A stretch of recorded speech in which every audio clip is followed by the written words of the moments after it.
मित्रांनो, माझे नाव रवी आहे आणि माझे वय 17 वर्ष आहे. मागच्या 15 दिवसाआधी माझ्या आईचा ॲक्सिडेंट झाला. तेव्हापासून ती अंथरुणाला खिळूनच होती. आईला तिच्या पलंगावरून कुठेही जाता येत नव्हते. त्यामुळे घरातल्या कामासाठी आणि तिच्या सेवेसाठी मावशी घरी आली. मावशी माझ्या आईची छोटी सख्खी चुलत बहीण होती. ती माझ्या आईपेक्षा लहान होती. मावशी दिसायला खूपच सुंदर होती. एका हिरोईनला पण मागे टाकेल असे तिचे सौंदर्य होते. मावशी घरी आल्यावर घरातलं काम सांभाळू लागली. तसेच माझ्या आईची सेवाही चांगली करत होती. माझी व माझ्या पप्पांची पण काळजी घेत होती. एके रात्री आमचं जेवण झाल्यावर माझे पप्पा मला म्हणाले, रवी, आता तू रूममध्ये जाऊन झोप, असे म्हणून ते निघून गेले. मी त्यांचे काही ऐकले नाही, कारण मला टीव्ही बघायची होती. मी हॉलमध्ये बसून टीव्ही बघत बसलो होतो. तेव्हाच मी बघितले की पप्पा मावशीसोबत त्यांच्या रूममधून बाहेर आले. मावशी खूपच सुंदर दिसत होती. तिचे केस विंचकटले होते. त्यावेळेस मी त्या गोष्टीला दुर्लक्ष केले. पण आता रोजच पप्पा मावशीला त्यांच्या रूममध्ये घेऊन जात होते. मी खूप वेळा मावशीला पप्पांसोबत त्यांच्या रूममध्ये जाताना पाहिले होते. माझ्या मनात त्या दोघांच्या संबंधाबद्दल खूप काही प्रश्न उठले होते. माझी आई आजारी होती, त्यामुळे आईची मला काळजी लागली होती. पण माझ्या मावशी आणि पप्पांमध्ये जे काही चालले होते ते माझ्या समजण्यापलीकडे होते. एके रात्री मी हॉलमध्ये टीव्ही बघताना मला पप्पांच्या रूममधून विचित्र आवाज ऐकू येऊ लागले. तेव्हा मी माझ्या रूममध्ये न जाता हॉलमध्येच बसून मावशीची वाट पाहू लागलो. खूप वेळ निघून गेल्यानंतर मावशी पप्पांसोबत त्यांच्या रूममधून बाहेर आली. ती खूपच थकली होती. तिच्या साडीचा पदर अस्ताव्यस्त होता. ती घामाने ओलीचीम झाली होती. ती इकडे तिकडे न पाहता तिच्या रूममध्ये निघून गेली. मी विचार करू लागलो की मावशी रोज पप्पांच्या रूममध्ये का जात असेल. ते जाणून घेण्यासाठी मी तिच्या मागे मागे तिच्या रूममध्ये गेलो. जेव्हा मी तिच्या रूमचा दरवाजा उघडला तेव्हा मी पाहिले की मावशी खूपच थकली होती आणि ती तिच्या कमरेला बाम लावण्याचा प्रयत्न करत होती. जसे ती मागे वळली तेव्हा तिने मला पाहिले. दरवाजात मला पाहून ती थोडी हडपटली. मला तिच्या चेहऱ्यावर घाम दिसून येत होता. मी मावशीला विचारले, मावशी, तुम्ही रोज पप्पांच्या रूममध्ये का जाता आणि तिथून विचित्र आवाज कसले येत असतात. तेव्हा मावशी काही बोलणारच होती, पण पाठीमागून माझे पप्पा आले आणि त्यांनी माझ्या खांद्यावर हात ठेवून मला म्हणाले, रवी, रात्रीचे 12:30 वाजले आहेत आणि तू अजूनपर्यंत झोपला नाहीस. विनाकारण तू तुझ्या मावशीला का प्रश्न करत आहेस. मी तुला सांगितलं होतं ना, रात्रीचे जेवण झाल्यावर तू तुझ्या रूममध्ये जाऊन झोपत जा, पण अजूनपर्यंत तू हॉलमध्ये बसून टीव्ही बघत आहेस. त्यावेळेस मी पप्पांवर रागवून माझ्या रूममध्ये निघून आलो. रात्रभर मावशी आणि पप्पा एकाच रूममध्ये होते. दुसऱ्या दिवशी चहा पिताना मी पप्पांसोबत बोललोच नाही, कारण त्यांनी मला रात्री मावशीच्या समोर विनाकारण ओरडले होते. माझ्या सुंदर आणि हिरोईन सारख्या मावशीच्या समोर पप्पांनी माझ्यावर रागवले होते. मला असं शांत बसलेलं पाहून मावशी माझ्याजवळ येऊन माझ्या पाठीवरून प्रेमाने हात फिरवू लागली. तेव्हा पप्पा मावशीकडे बघू लागले. मावशी म्हणाली, रवी, तू तर माझ्या मुलासारखा आहेस आणि मला माहीत आहे की तू रागाने एवढा लालबुंद का झाला आहेस. रात्री पप्पांनी तुला माझ्यासमोर ओरडले म्हणून तू नाराज आहेस ना. मग मावशी पप्पांना म्हणाली, मुलगा तर मोठा झाला आहे, याच्यासोबत मोठ्या आवाजात बोलणं ठीक नाही. याच्या आधी माझ्या पप्पांनी मला खूप वेळा ओरडले होते, पण आज पहिल्यांदा पप्पा मला सॉरी म्हणाले. पप्पांच्या तोंडातून सॉरी हा शब्द ऐकून मला जरा चांगलं वाटले आणि मी लगेच पप्पांसोबत बोलू लागलो. त्यानंतर आम्ही तिघी म्हणून हसत जेवण केले. पप्पांनी मम्मीसाठी जेवणाचं ताट तयार केले. थोड्या वेळानंतर पप्पा त्यांचा डबा घेऊन ऑफिससाठी निघून गेले. पप्पा निघून गेल्यानंतर मावशी पण तिच्या रूममध्ये निघून गेली. थोड्या वेळानं मी माझं जेवण संपवले आणि मावशीच्या रूमसमोर जाऊन थांबलो. त्यावेळेस मावशी तिच्या साडीचा पदर खाली करून कमरेवर बाम लावत होती. तिला अशा अवस्थेत बघून मी माझी नजर इकडे तिकडे करू लागलो. तेव्हाच मावशीचे लक्ष माझ्याकडे आले. मावशीने लगेच तिचा पदर ठीक केला आणि मला म्हणाली, अरे रवी, दरवाजात उभा राहून काय बघतोस, आतमध्ये ये. मी आतमध्ये आल्यावर मावशी माझ्या हातात बाम ठेवत मला म्हणाली, रवी, बरं झालं तू वेळेत आलास. माझी पाठ आणि कमर खूपच दुखते. माझ्या कमरेला जरा हे बाम लावतोस का. मी म्हणालो, ठीक आहे मावशी. त्यानंतर मावशी पलंगावर पालती झोपली आणि तिने साडी थोडीशी खाली केली. मी मावशीच्या कोऱ्या कमरेवर बाम लावून सोडू लागलो. मावशीची कोरी, नरम मुलायम त्वचा माझ्या हाताला लागताच माझ्या मनात मावशीबद्दल नको त्या भावना येऊ लागल्या, पण मी त्या कंट्रोल करू लागलो. मावशी अशा अवस्थेत झोपली होती की तिची सुंदरता माझ्या नजरेत घर करून राहिली. माझे हात थोड्या क्षणासाठी थांबले आणि तिची सुंदरता निहारू लागलो. तेव्हाच मावशी माझ्याकडे बघून मला म्हणाली, रवी, तू माझ्या सुंदरतेवर लक्ष द्यायला इथे आला आहेस का? तिचं हे बोलणं ऐकून मी मावशीला म्हणालो, नाही मावशी, मी तुम्हाला काही विचारणार होतो. मावशी म्हणाली, मग विचार ना. मी मावशीला म्हणालो, मावशी थँक्यू. तुमच्यामुळे आज पप्पांनी मला पहिल्यांदा सॉरी म्हणाले. आता यापुढे मला पप्पा कधीच ओरडणार नाहीत.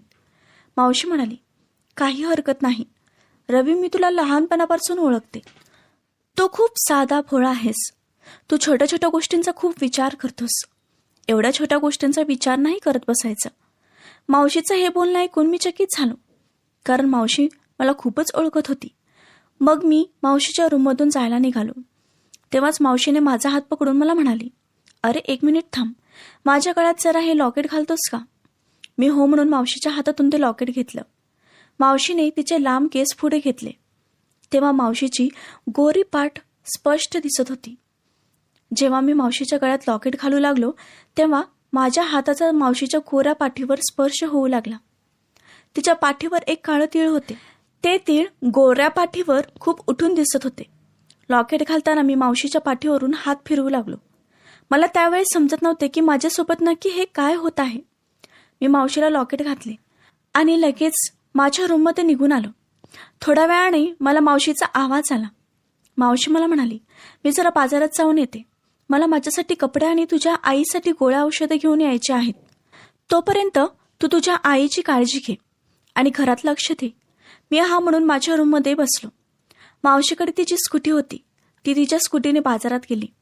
मोबाईल बघता बघता मला कधी झोप लागली समजलंच नाही आणि मी 2-3 तास उभी गेलो. जेव्हा मला जाग आली तेव्हा घर खूप शांत वाटत होते. म्हणून मी मावशी आली की नाही हे पाहण्यास तिच्या रूमकडे गेलो. मावशीच्या रूमचा दरवाजा नेहमी उघडा असायचा. जेव्हा मी दरवाजातून आत पाहिले तेव्हा मावशीला विभिन्न कपड्यांमध्ये पाहिले. ती खूप छोटे कपडे घालून आरशासमोर उभी राहून स्वतःला निहाळत होती. तिने आज स्वतःसाठी खूप चांगले चांगले कपडे खरेदी केले होते. जेव्हा मी तिथून जाऊ लागलो तेव्हा मावशीची नजर माझ्याकडे गेली आणि मावशी मला म्हणाली, रवी, दरवाजात का उभा आहेस? आतमध्ये ये आणि हे कपडे माझ्यावर कसे दिसतात? मी माझी नजर खाली घालूनच मावशीला म्हणालो, छान दिसतात मावशी. त्यानंतर मावशी मला म्हणाली, रवी 2च मिनिट, मी आता हे सगळे कपडे ट्राय करते. मला सांग यातला कोणता ड्रेस माझ्यावर सगळ्यात छान दिसेल. मी ठीक आहे असं म्हणून पलंगावर बसून मावशीची वाट पाहू लागलो. मावशी एक एक कपडे बाथरूममध्ये ट्राय करून माझ्यासमोर येऊन उभी राहू लागली. असं करता करता 3-4 ड्रेस मावशीने ट्राय केले होते. मावशी बाथरूममध्ये कपडे ट्राय करताना एकदम तिचा किंचाळण्याचा आवाज आला. म्हणून मी बाथरूममध्ये गेलो.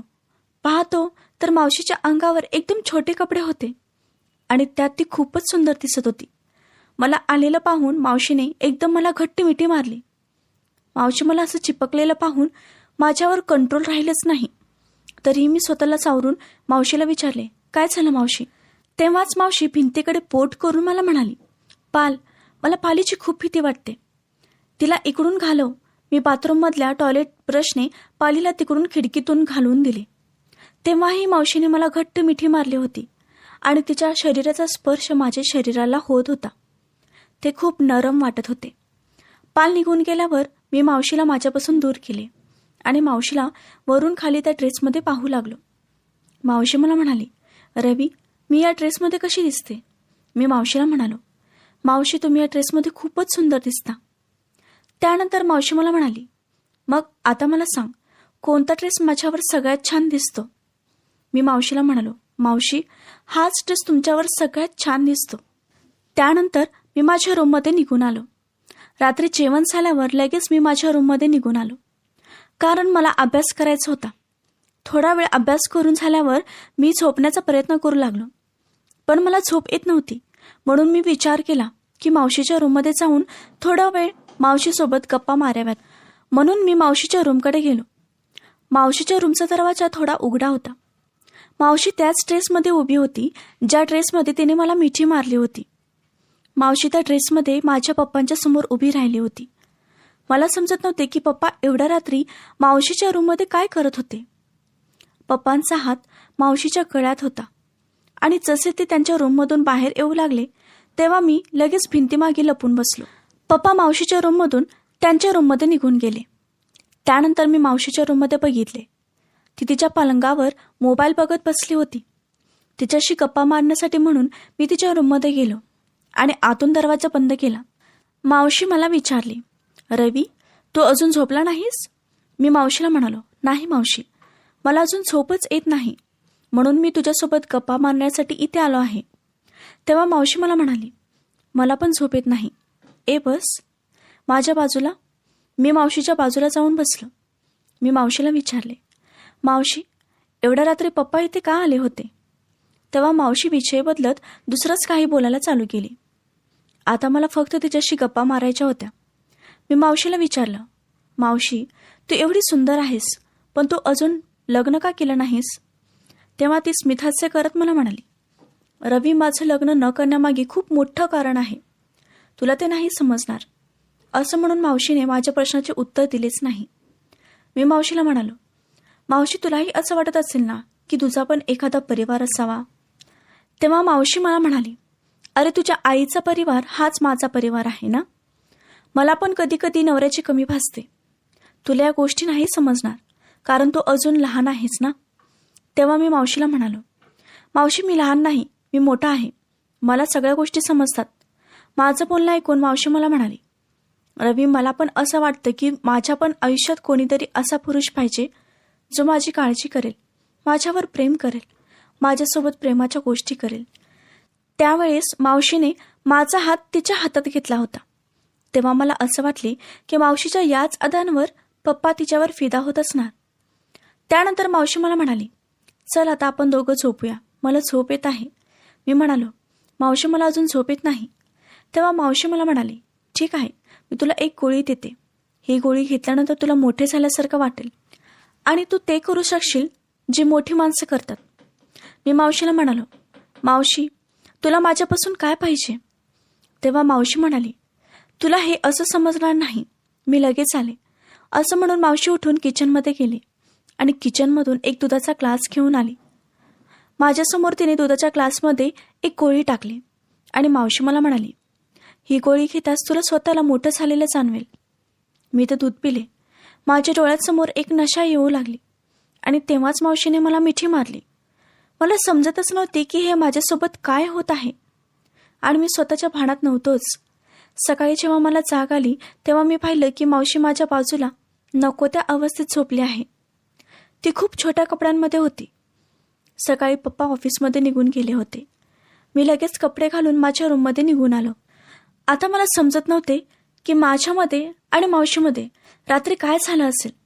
मला याबद्दल मावशीला बोलायचं होतं म्हणून मी मावशीच्या रूममध्ये गेलो. त्यावेळेस नुकतीच मावशी तयार होऊन आरशासमोर बसून मेकअप करत होती. मावशी खूप सुंदर दिसत होती. मी मावशीच्या जवळ जात होतो तेव्हाच मावशी मला थांबवत म्हणाली, तू माझ्याजवळ येण्याआधी तुझ्या पप्पांना माझ्याशी लग्न करायला मनवावे लागेल. तुझ्या पप्पांना एक चांगली बायको आणि तुझी काळजी घेण्यासाठी आईची गरज आहे. मी तुला आणि तुझ्या पप्पांची खूप काळजी घेईन. आता तू मोठा झाला आहेस, तुला समजायला पाहिजे की तुझ्या पप्पांचा एकटेपणा कसा घालवायचा.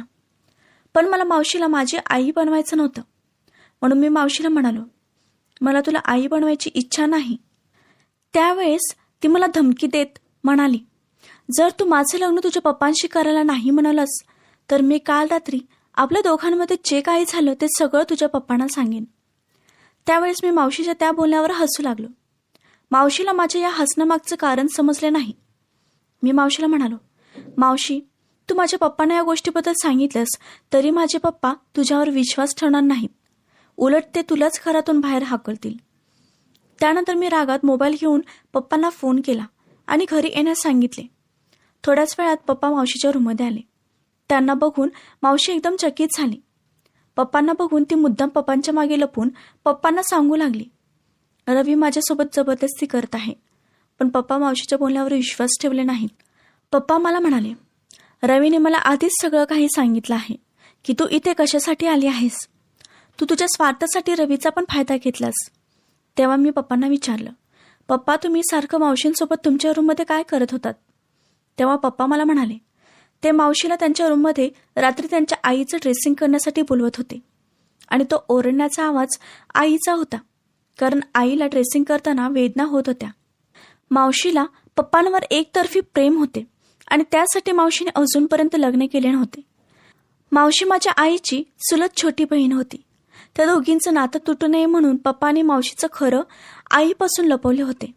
जेव्हा आईचा ॲक्सिडेंट झाला तेव्हा मावशी या संधीचा फायदा घेऊन पप्पांसोबत लग्न करण्याचा विचार करू लागली होती. पप्पांनी रागाच्या भरात मावशीला घरातून बाहेर काढले. आईच्या वाईट वेळातही पप्पा आईच्या सोबत होते. आईची साथ सोडली नाही.